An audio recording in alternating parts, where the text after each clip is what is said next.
Sabe Isso é engraçado. quando a gente fala sobre essa questão de existe essa frase, né? A gente analisa, existe um mundo incrível depois da barreira dos nossos medos. Os nossos medos, né, construídos, né, do tipo construídos, eles são uma barreira para a gente, né? Uhum. Eles nos limitam e nos sabotam, né? Tem um autor incrível que inclusive super recomendo, chama Shiraz Chamin. Ele é um indiano que se naturalizou americano e ele é uma referência quando a gente fala sobre autossabotagem. E ele fala na sua metodologia, né, para as pessoas compreenderem que nós temos 10 sabotadores, né, Uhum. sendo o décimo principal o autocrítico, né? A nossa autossabotagem vem da força da nossa própria autocrítica. E aí ele tem os outros 9 sabotadores, né? E há anos atrás, né, eu fiz o teste e sempre dava 3 autossabotadores para mim muito grandes, né?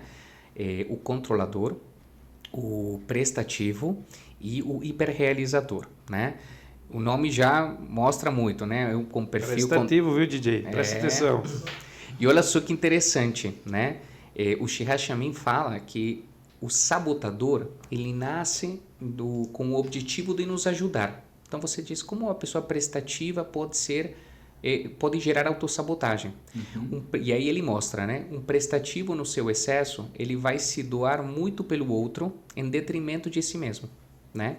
E todo sabotador, ele nasce de uma situação de vida muito ruim, né? E eu fui buscar qual que foi a origem, né, desse prestativo.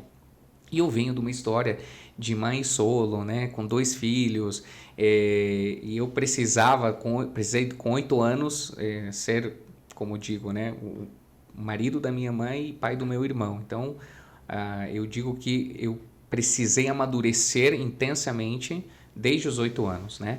Então, como nós vivíamos num ambiente extremamente caótico emocionalmente, eu precisei, né, hoje analisando adulto, terapizado, compreender o que aconteceu. Precisei eu transformar, me adaptar para não gerar confusão. Então, eu sempre fui aquele que facilitava tudo para todos, né, em detrimento de mim.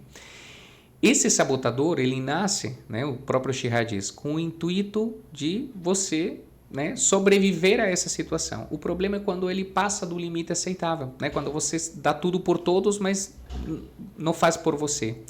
E olha que engraçado, né, nesse do prestativo. Qual era esse é o sintoma, né? O sintoma é ser prestativo, aquilo que é evidente e visto. Mas qual é a causa raiz? Qual é o grande medo, né?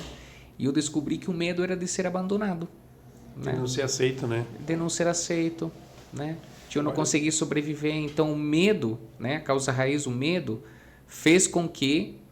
veja, o objetivo dele foi criar uma situação para eu sobreviver. Surge um comportamento, que é o prestativo neste caso, e por muitos anos eu tive isso, né? Hoje, né, eu consigo ter clareza de que isso é importante. O Shiraz Chamin fala, né? Os sabotadores, a gente precisa transformá-los em potencializadores.